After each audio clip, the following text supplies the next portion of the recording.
Good morning everyone. Welcome to PW only IAS. दोस्तों, अगर हम बात करें आज के द हिंदू फ्रंट पेज की, तो यहाँ पर आप नोटिस कर पाओगे कि हमारे external affair minister doctor S Jaishankar ji वो मिले US secretary of state Marco Rubio ji से। दरअसल में जो डिस्कशन हुआ, ये न्यूयॉर्क के अंदर जो यूनाइटेड नेशन जनरल असेंबली की मीटिंग है उसके साइडलाइंस पे ये मीटिंग हुई। एंड कोशिश यही है कि आपस में मिलकर किस तरह से ट्रेड नेगोशिएशन यहाँ पे की जा पाए। दोस्तों, इस पर्टिकुलर मीटिंग के साथ साथ हमारे जो मिनिस्टर हैं पीयूष गोयल जी, वो भी यहाँ पे हैं, कॉमर्स एंड इंडस्ट्री मिनिस्टर, ताकि कोशिश ये करी जाए कि आपस में बायलैटरल और इंटरनेशनल इश्यूज के ऊपर यहाँ पे चर्चा करें। दोस्तों, पिछले दिनों के अंदर काफ़ी ज़्यादा भारत की फॉरेन पॉलिसी पे दबाव बनाए जाने की कोशिश है डोनाल्ड ट्रंप के द्वारा। जैसे फॉर एग्जांपल H1B वीज़ा की जो फीस है उसको हाइक करना, साथ ही साथ जो हमें वेवर मिल रखा था चाबार पोर्ट के रिगार्डिंग ईरान के अंदर, उस वेवर को यहाँ पे हटा देना। साथ ही साथ इंडियन कॉर्पोरेट एग्जीक्यूटिव्स के कुछ यहाँ पे वीज़ा रेवोकेशन के इश्यूज भी आए हैं। तो मल्टीपल चीज़ें यहाँ पे इंडिया और यूएस रिलेशनशिप के बीच में यहाँ पे चल रही हैं। तो उम्मीद यही है कि अगले राउंड ऑफ टॉक्स के अंदर कुछ ना कुछ यहाँ पे नेगोशिएशंस हो पाएंगी। एंड जो इश्यूज हैं वीज़ा फीस के रिगार्डिंग, टैरिफ के रिगार्डिंग, उन सब चीज़ों को हम काफ़ी हद तक हैंडल कर पाएंगे। दोस्तों, हमारे डॉक्टर एस जयशंकर जी का ये 5वां ऑफिशियल विजिट है यूएसए का पिछले 9 मंथ्स के अंदर। तो क्लियरली दिखाता है कि किस तरह से दोनों देशों के रिश्ते काफ़ी अप्स एंड डाउन्स के अंदर चल रहे हैं पिछले मंथ्स में। दोस्तों, डेट है आज की 23 सितंबर 2025 एंड आप सभी का स्वागत है आज के प्रीलिम बूस्टर न्यूज़ डिस्कशन में। स्टार्ट करने से पहले मैं आपको बता दूं कि अगर आपको इस सेशन की पीडीएफ चाहिए तो आप मेरे Telegram channel Rishabh Sharma sir PW यहाँ पर जा सकते हैं। यहाँ पर आपको सारा का सारा जो कंटेंट है और जो बाकी चीज़ें हैं वो यूपीएससी स्पेसिफिक आपको यहाँ पे मिल जाएंगी। चलिए स्टार्ट करते हैं। पहला जो टॉपिक हमें डिस्कस करना है वो है दादा साहब फाल्के अवार्ड के बारे में। दोस्तों, आप सब लोग जानते होंगे कि भारत की सबसे पहली फुल लेंथ जो फीचर फिल्म थी उसका नाम था राजा हरीशचंद्र। ये 1913 में बनी थी और इसके जो डायरेक्टर हैं वो थे दादा साहब फाल्के जी। अब इन्हीं के ऑनर के अंदर जिन्होंने इंडिया की पहली फुल लेंथ फीचर फिल्म यहाँ पे बनाई, जिसके डायरेक्टर थे, तो उन्हीं की एक तरह से उन्हीं को ऑनर करने के लिए हमारी सरकार ने ये पर्टिकुलर अवार्ड स्टार्ट किया था, दादा साहब फाल्के अवार्ड। और ये ऐसे इंसान को दिया जाता है जिसने भारत की सिनेमा के अंदर बहुत ही शानदार अपनी ज़िंदगी यहाँ पे सिनेमा को आगे बढ़ाने के अंदर लाई हो। जैसे फॉर एग्जांपल पिछले साल मिथुन चक्रवर्ती जी को मिला था, उससे पहले 2023 में वहीदा रहमान जी को, 2022 में आशा पारेख की जो मिला था। एंड आप नोटिस कर पाओगे कि जो अवार्ड है ये राष्ट्रपति जी के द्वारा यहाँ पे दिया जाता है। पहली बार ये देविका रानी जी को दिया गया था, जो कि first lady of Indian cinema के नाम से भी जिनको जाना जाता है। साथ ही साथ आप नोटिस कर पाओगे एक तो यहाँ पे क्या होता है कि इस तरह से आपको ट्रॉफी, जिसको हम लोग स्वर्ण कमल ट्रॉफी बोलते हैं, तो ये ट्रॉफी दी जाती है। साथ ही साथ 10 लाख का cash prize, certificate, silk roll और एक शॉल यहाँ पे दिया जाता है। अब इस बार की अगर हम बात करें ना, तो इस बार ये दिया गया है मोहनलाल जी को। अब आप लोगों ने शायद एक मूवी देखी होगी, एक मलयालम मूवी है, ठीक है, जिसका नाम है आपका वनप्रस्थम। ये बहुत ही पॉपुलर मूवी है। इसके अलावा अगर हम बात करें किरीडम, भरतम, दृश्यम, ठीक है, आपने शायद सुना होगा। तो दरअसल में डिफरेंट डिफरेंट मूवीज के अंदर मोहनलाल जी ने एक्टर, प्रोड्यूसर और प्लेबैक सिंगर का यहाँ पे रोल प्ले किया है, खासकर अगर हम बात करें मलयालम सिनेमा के अंदर, ठीक है। तो इनको एक तरह से कंप्लीट एक्टर भी बोला जाता है क्योंकि ये बहुत ही ज़्यादा वर्सेटाइल है। 50 साल से भी ज़्यादा लंबा इनका करियर रहा है। 360 से भी ज़्यादा फिल्म्स के अंदर इन्होंने यहाँ पे पार्टिसिपेट किया है। बाकी पद्मश्री इनको मिला 2001 के अंदर, पद्म भूषण मिला इनको 2019 के अंदर, 5 नेशनल फिल्म अवार्ड्स मिल चुके हैं। तो क्लियरली आप यहाँ पे नोटिस कर पाओगे कि इनकी मूवीज़ को बहुत ज़्यादा प्यार मिलता है। And that is why Mohanlal ji को अपना 50 साल से भी ज़्यादा अपना ज़िंदगी के इस सिनेमा को देने के लिए इनको यहाँ पे दादा साहब फाल्के अवार्ड से यहाँ से नवाजा गया है। नेक्स्ट आते हैं अगले टॉपिक पे, that is your high seas treaty. इसको अंडरस्टैंड करते हैं। दोस्तों, आप पहले यहाँ पे अंडरस्टैंड करिएगा कि दरअसल में हाई सीज ट्रीटी को बायोडिवर्सिटी बियॉन्ड नेशनल जुरिस्डिक्शन यानी कि BBNJ एग्रीमेंट के नाम से भी यहाँ पे जाना जाता है। दरअसल में ये ट्रीटी अडॉप्ट हुई थी मार्च 2023 के अंदर। एंड आप नोटिस कर पाओगे कि एक तो देखो होता क्या है कि 200 नॉटिकल माइल्स तक का जब मैं बात करता हूँ ना, तो ये तो आपका EEZ कंसिडर किया जाता है, ठीक है ना। पर इसके बियॉन्ड जब आप जाते हो 200 नॉटिकल माइल्स के बियॉन्ड, तो वो आपका हाई सी बन जाता है। तो उस हाई सी को रेगुलेट करने के लिए भी हमारे पास कोई एग्रीमेंट होना चाहिए, तो वो कोई और नहीं, वो BBNJ ही एग्रीमेंट है। तो ये एक इंटरनेशनल ट्रीटी है जो कि आपकी UN clause, United Nation Convention on Law of Seas के रिगार्डिंग आपको देखने को मिल जाएगी। ठीक है। अब हुआ क्या था ना कि ये जो ट्रीटी थी, BBNJ जो ट्रीटी की मैं बात कर रहा हूँ, तो इसमें बात ये हुई थी कि ये ट्रीटी इंटरनेशनल लॉ तब बनेगी जब कम से कम 60 कंट्रीज इसको रेटिफाई कर देंगी। रेटिफाई करने के 120 दिन के बाद ये अकॉर्डिंगली इंटरनेशनल लॉ बन जाएगा। अब आज के दिन तक 143 कंट्रीज ने इसको यहाँ पे साइन कर दिया है। पर बात क्या हुई थी? रेटिफिकेशन की। तो दरअसल में अभी रिसेंटली क्या हुआ है, जो मोरक्को है, मोरक्को ने भी इसको रेटिफाई कर दिया है, जिस वजह से अब टोटल 60 कंट्रीज हो चुकी हैं जिन्होंने रेटिफाई किया। तो आप नोटिस कर पाओगे कि ये जो आंकड़ा था कि कम से कम 60 कंट्रीज रेटिफाई करें, वो मोरक्को के रेटिफाई करने से यहाँ पे हो पाया है पॉसिबल। एंड इसीलिए अब जो हाई स्ट्रीट ट्रीटी होगी वो 120 दिन के बाद इंटरनेशनल लॉ बन जाएगी। दोस्तों बात करें भारत की, तो भारत ने ट्रीटी तो साइन कर दी है 2024 के अंदर, पर अभी रेटिफाई नहीं किया। कहने का मतलब सिग्नेचर्स हमने कर दिए हैं, पर हमारी जो पार्लियामेंट है, हमने पार्लियामेंट के अंदर उसके रिगार्डिंग रेटिफिकेशन अभी नहीं किया है। थोड़ा सा और समझते हैं इस ट्रीटी के बारे में। तो दरअसल में इस ट्रीटी के माध्यम से ना हमारे जो हाई सीज हैं हम उनको प्रोटेक्ट करने की कोशिश करेंगे, बायोडाइवर्सिटी वहां पे है उनको प्रोटेक्ट करेंगे। आप नोटिस कर पाओगे कि आज के समय केवल 1.5% के आसपास ही हाई सीज हमारे प्रोटेक्टेड हैं। पर इस पर्टिकुलर ट्रीटी के माध्यम से मेराइन प्रोटेक्टेड एरियाज जो होंगे वो यहाँ पे बनाए जाएंगे। एंड उस बेसिस के ऊपर क्या होगा कि हम अपने ओशियंस को भी प्रोटेक्ट कर पाएंगे। इनफैक्ट ना हमारा गोल भी है 30/30 गोल। 30/30 बात यही कहता है कि हमें 30% ओशियन को बचाना है बाय 2030। इसके साथ ही साथ यहाँ पे बात होती है इस ट्रीटी के अंदर मेरीन जेनेटिक रिसोर्सेज की, जो बात करता है fair and equitable sharing of benefits. कहने का मतलब कि जो भी वहाँ पे रिसोर्सेज मिलेंगे आपके ओशंस वगैरह के अंदर, इंटरनेशनल वाटर्स के अंदर, उनका कैसे इस्तेमाल हो, उसका बेनिफिट किस तरह से शेयर हो। तो यहाँ पर फेयर एंड इक्विटेबल शेयरिंग की ही बात यहाँ पे करी गई है। जैसे फॉर एग्जांपल इसमें मॉनेटरी कॉन्ट्रीब्यूशंस भी हो गए, ठीक है, एंड इवन मतलब पैसे वगैरह की बातें। एंड इसके अलावा नॉन मॉनेटरी ट्रांसफर, जैसे हो सकता है देश आपस में टेक्नोलॉजी शेयर करें, ट्रेनिंग कैपेसिटी बिल्डिंग हो, ज्वाइंट रिसर्च हो। तो इस तरह से सब में इक्विटेबल शेयरिंग यहाँ पे होनी चाहिए। ऐसा नहीं होना चाहिए कि ओशन रिसोर्सेज का फायदा सिर्फ कुछ ही देशों को मिले।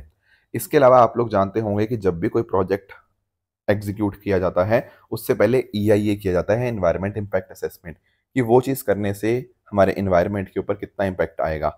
तो एक्चुअल में मान लीजिए आपको कोई भी एक्टिविटी करनी है, कुछ वहाँ पे आपको जब एक्सप्लोरेशन करनी है, तो उससे पहले आपको यहाँ पे कॉम्प्रिहेंसिव इन्वायरमेंट इम्पैक्ट असेसमेंट यहाँ पे नेसेसरी होगा। इसमें screening, scoping, assessment, public notification, monitoring, ये सारे होंगे। कहने का अर्थ ये है कि आपके उस एक्टिविटी करने से कितना इम्पैक्ट हो सकता है, या किसी को उस पे ऊपर कुछ ऑब्जेक्शंस हैं, पब्लिक नोटिफाई किया जाएगा। एंड उस हिसाब से जो भी ऑब्जेक्शंस होंगे उनको एड्रेस करना पड़ेगा। फिर चेक किया जाएगा इन दी एंड कि कितना इम्पैक्ट उसका आया है, ताकि कोई ऐसा एक्टिविटी ना हो जाए जिससे हमारे बायोडाइवर्सिटी को बहुत ज़्यादा खतरा हो।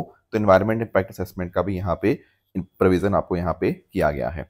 साथ ही साथ अगर हम बात करें, इसमें capacity building and technology transfer की भी बात है कि ट्रेनिंग प्रोग्राम्स करवाए जाएंगे, ठीक है ना, कैपेसिटी बिल्डिंग होगी, रिसर्च फेलोशिप्स हो गया, ठीक है। तो मरीन टेक्नोलॉजी के लिए रीजनल हब डेवलप करना हो गया, अलग अलग जो डेवलपिंग देश हैं वो भी पार्टिसिपेट कर पाएँ इस पर्टिकुलर गवर्नेंस के अंदर। तो वो सारी चीज़ें हाई सीज ट्रीटी के बीच में इंक्लूड होंगी। तो कहने का पॉइंट बेसिकली यही है कि हम चाहते हैं कि मैरीन बायोडाइवर्सिटी है हम उसको भी प्रोटेक्ट करें। उसी लिए हाई सीज ट्रीटी जो थी वो 2023 में अडॉप्ट हुई थी। अब फाइनली जाके 2025 में 60 से ज़्यादा देशों ने यहाँ पे रेटिफाई कर दिया है। अब इसलिए यहाँ पे इसका इम्प्लीमेंटेशन यहाँ पे स्टार्ट हो जाएगा। ये बातें हमें पता होनी चाहिए। हाई सीज का मीनिंग आप ध्यान रखिएगा, 200 नॉटिकल माइल्स के बियॉन्ड वाला एरिया। 200 नॉटिकल माइल्स तक तो EZ होता है, उसके बियॉन्ड वाले एरिया की यहाँ पे हम बात कर रहे हैं। आगे आते हैं दोस्तों, अगला हमारे सामने जो टॉपिक है वो है ट्रॉपिकल फॉरेस्ट फॉरएवर फैसिलिटी। थोड़ा इसको समझते हैं कि आखिर इस चीज़ का मीनिंग क्या है। देखो आप लोग एक चीज़ अंडरस्टैंड करते हो कि ट्रॉपिकल फॉरेस्ट जो है ना वो बहुत ज़्यादा इंपॉर्टेंट बन जाते हैं। क्यों बन जाते हैं? क्योंकि आप एक बात अंडरस्टैंड करो कि जो ट्रॉपिकल फॉरेस्ट है वो बहुत ही इंपॉर्टेंट कार्बन सिंक का काम करते हैं। जैसे आप लोगों ने अमेजोन फॉरेस्ट के बारे में सुना होगा, जो आपके ब्राज़ील और बाकी साउथ अमेरिकन कंट्रीज के अंदर हैं। इवन अगर हम इंडिया की बात करें तो आपको इंडिया में भी सदर्न इंडिया में आपको यहाँ पे देखने को मिल जाएंगे, खासकर जैसे आपका वेस्टर्न घाट्स हो गया। तो ये बहुत इंपॉर्टेंट कार्बन सिंक्स हैं, कार्बन डाइऑक्साइड को सिक्वेस्टर करने के अंदर बहुत बहुत इंपॉर्टेंट रोल प्ले करते हैं। हमारे जो रेन फॉरेस्ट होते हैं वो बहुत बड़ी बायोडाइवर्सिटी को यहाँ पे होस्ट करते हैं। तो बायोडाइवर्सिटी प्रोटेक्ट करने के लिए, स्पीशीज को प्रोटेक्ट करने के लिए ये डेफिनेटली बहुत बहुत ज़्यादा इंपॉर्टेंट बन जाते हैं। तो क्लियरली सर इनको प्रोटेक्ट करना हमारे लिए एक बहुत ही बड़ा इंपॉर्टेंट स्टेप है। एंड इनफैक्ट ना इसीलिए क्या हुआ था कि जब कॉप 28 हुआ था, दरअसल में कॉप 28, ये मैं 2023 की बात कर रहा हूँ। कॉप 28 जब हुआ 2023 में, तो ब्राज़ील के द्वारा प्रपोज ये किया गया कि क्यों ना हमारे सामने एक ऐसी फैसिलिटी हो जहाँ पर ट्रॉपिकल फॉरेस्ट को प्रोटेक्ट करने के लिए हम लॉन्ग टर्म फाइनेंस को यहाँ पे एक तरह से मोबिलाइज करने की यहाँ पे कोशिश करें। क्योंकि अगर दुनिया में ट्रॉपिकल फॉरेस्ट खत्म हो जाएंगे तो फिर दुनिया में ये सारी समस्याएं बढ़ जाएंगी इसके रिगार्डिंग, राइट। इसीलिए हमारे पास एक ऐसा मैकेनिज्म होना चाहिए, एक ऐसा फंड होना चाहिए जो कि दुनिया भर के इंडेंजर्ड फॉरेस्ट को प्रोटेक्ट करने की यहाँ पे कोशिश करे। तो दरअसल में उसी कॉन्सेप्ट को हम बोलते हैं ट्रॉपिकल फॉरेस्ट फॉरएवर फैसिलिटी। तो ब्राज़ील ऐसा पहला देश बनने जा रहा है जिसने बोला है कि वो इसमें इन्वेस्ट करेगा ट्रॉपिकल फॉरेस्ट फॉरएवर फैसिलिटी के अंदर। अब इससे क्या होगा, चाहते हम ये हैं कि 125 बिलियन डॉलर से भी ज़्यादा फंड हम यहाँ पे मोबिलाइज करें। अब ये मोबिलाइजेशन कहाँ से आएगा ये पैसा, देखो अलग अलग जगह से आ सकता है। जैसे फॉर एग्जांपल कई बार ऐसा होता है कि जो डेवलपिंग देश होते हैं उनको कुछ ग्रांट्स, कुछ असिस्टेंस दी जाती हैं, तो ऑफिशियल डेवलपमेंट असिस्टेंस वो इसमें इंक्लूड हो सकती है। बाकी कई बार कुछ फिलांथ्रोपिस्ट होते हैं जो मान लीजिए कोई इन्वायरमेंट के लिए है, मान लो बिल गेट्स का मन किया कि हाँ यार हमें प्रोटेक्ट करना है, तो वो सब वहाँ से भी पैसा आएगा। तो इस तरह से इस पैसे का इस्तेमाल किया जाएगा ट्रॉपिकल फॉरेस्ट को प्रोटेक्ट करने के लिए। साथ ही साथ अगर हम बात करें तो कम से कम जो 20% पेमेंट होगा वो इस्तेमाल होगा लोकल कम्युनिटीज़ के लिए, indigenous people and local communities के लिए एलोकेट होगा। बाकी जो पैसा होगा वो उस देशों की पॉलिसीज़ को यहाँ पे प्रमोट करने के लिए, उनको सपोर्ट करने के लिए इस्तेमाल होगा। तो कोशिश यही है कि लोकल लोगों की मदद ली जा पाए एंड देशों की जो पॉलिसीज़ हैं हम उनको सपोर्ट करें, ताकि ट्रॉपिकल फॉरेस्ट जो एक देश के लिए नहीं बल्कि पूरी दुनिया के लिए इंपॉर्टेंट हो जाते हैं, उसके इन्वायरमेंट के लिए इंपॉर्टेंट हो जाते हैं, उनको हम यहाँ पे प्रोटेक्ट कर पाएँ। तो कोशिश इसमें ऐसी रहेगी कि जैसे for example high income countries जो हैं, जो डेवलप्ड देश हैं, और साथ ही साथ जो फिलैंथ्रोपिस्ट हैं, वो कम से कम यहाँ पे 20% यहाँ पे टोटल का यहाँ पे पैसा कंट्रीब्यूट करें। इसके अलावा कुछ इन्वेस्टर्स भी होंगे, institutional investors, sovereign wealth fund, endowments हो गया, वो भी पैसा इन्वेस्ट करेंगे। देखो आपके दिमाग में आ रहा होगा कि ये जो लोग इन्वेस्ट कर रहे हैं ये इन्वेस्ट कर क्यों रहे हैं। देखो दो तरह के लोग हैं यहाँ पे।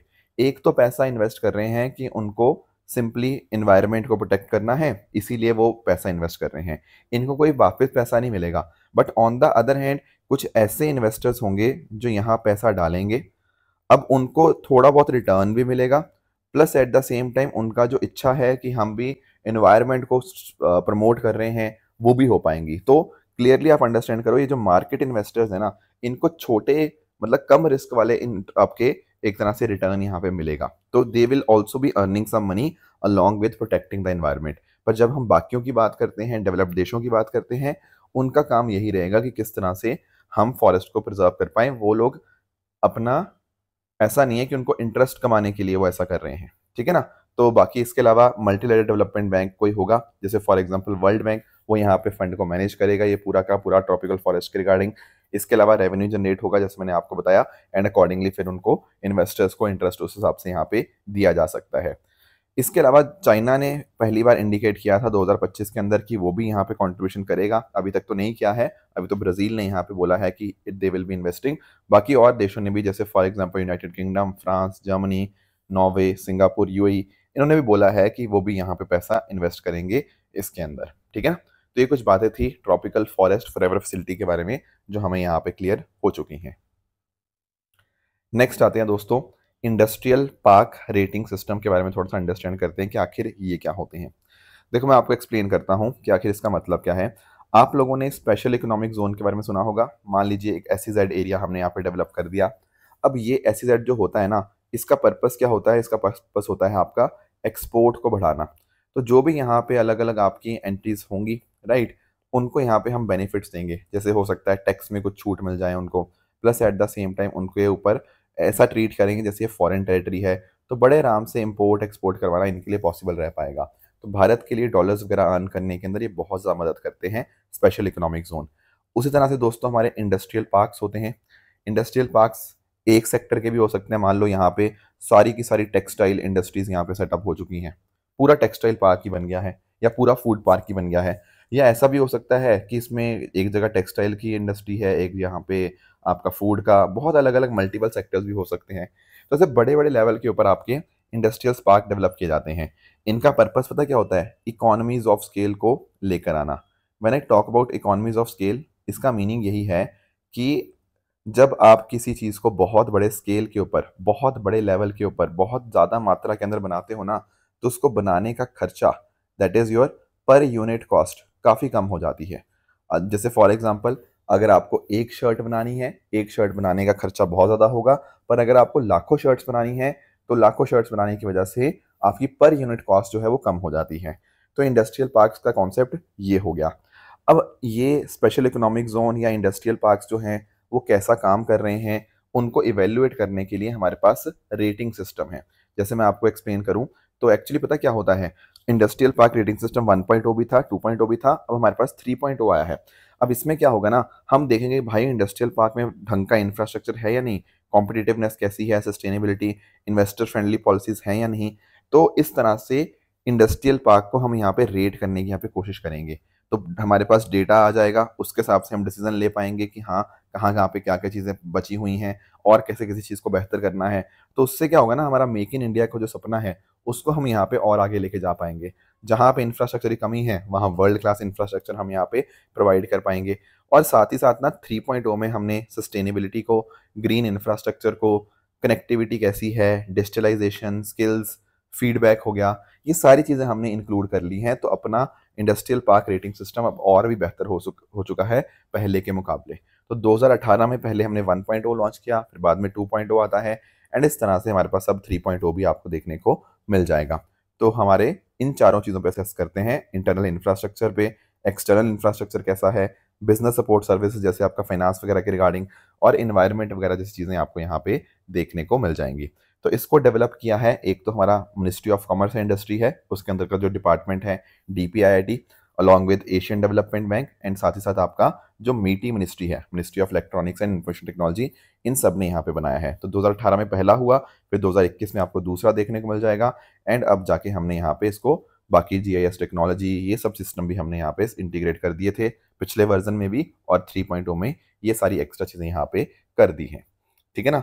तो ये जो आपका इंडस्ट्रियल पार्क रेटिंग सिस्टम है, ये इंडिया इंडस्ट्रियल लैंड बैंक के ऊपर बिल्ड है, जिसमें आपके 4500 से भी ज़्यादा इंडस्ट्रियल पार्क्स यहाँ पे कवर्ड है। नेक्स्ट आते हैं दोस्तों अगले टॉपिक पे, that is your super computers. अब सुपर कंप्यूटर्स को हमें समझना बहुत बहुत ज़्यादा इंपॉर्टेंट बन जाता है। देखो, मैं पहले आपको ना नॉर्मल कंप्यूटर और सुपर कंप्यूटर का अंतर समझा देता हूँ। होता पता क्या है, नॉर्मल कंप्यूटर्स में क्या होता है, नॉर्मल कंप्यूटर्स में आपका एक या बहुत ही कम प्रोसेसर्स होते हैं, ठीक है।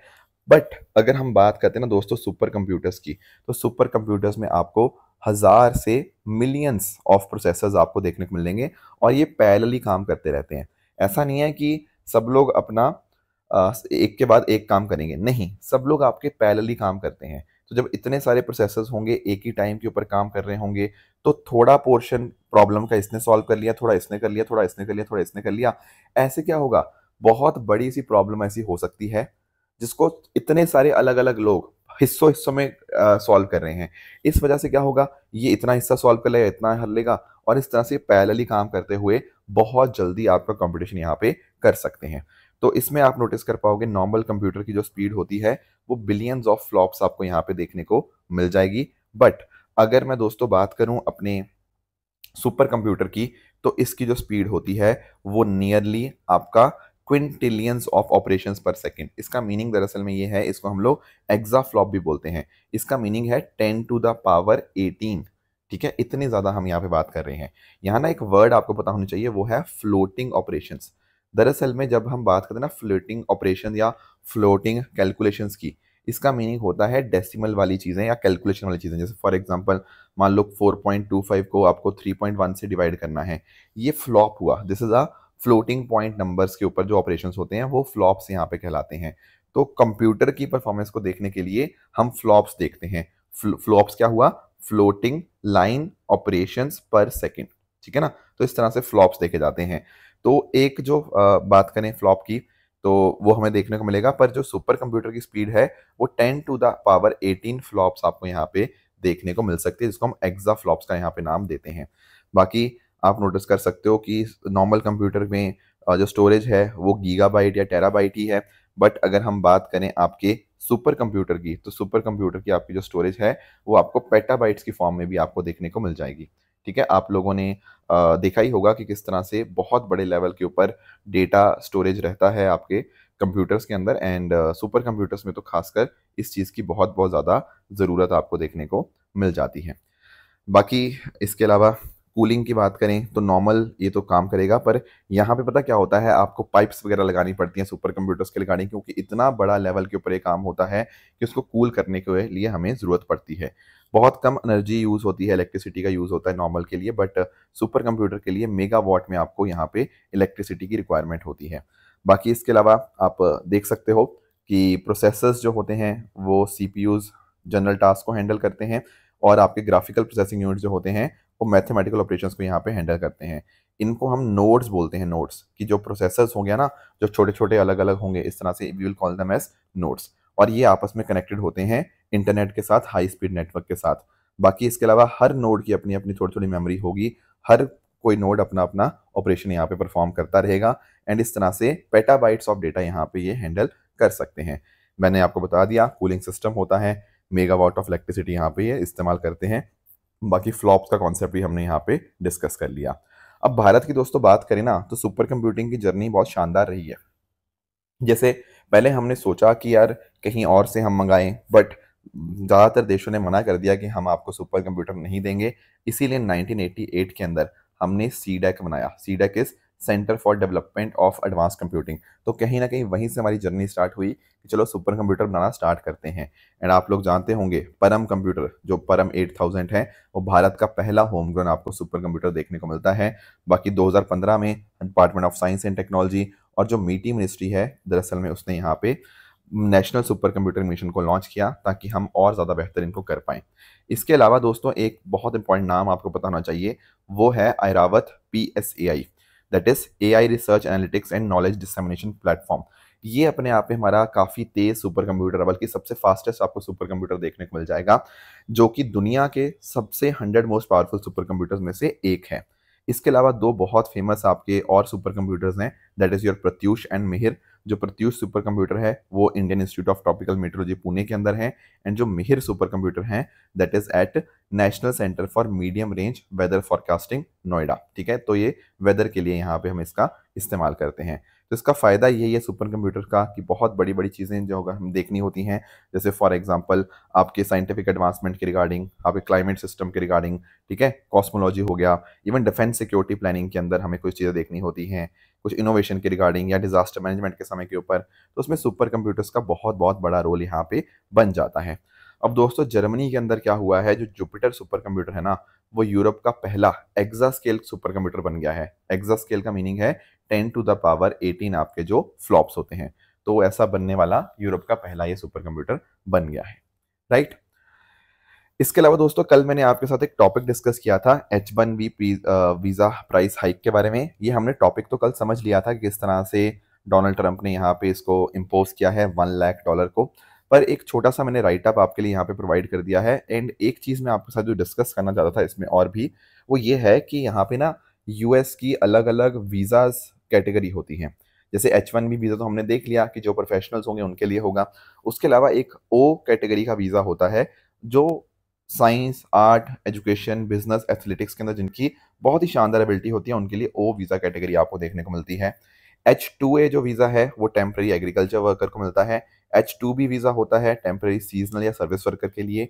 B2 वीज़ा होता है टूरिज्म या फिर किस मेडिकल विजिट के लिए या घूमने फिरने के विजिट के पर्सपेक्टिव से।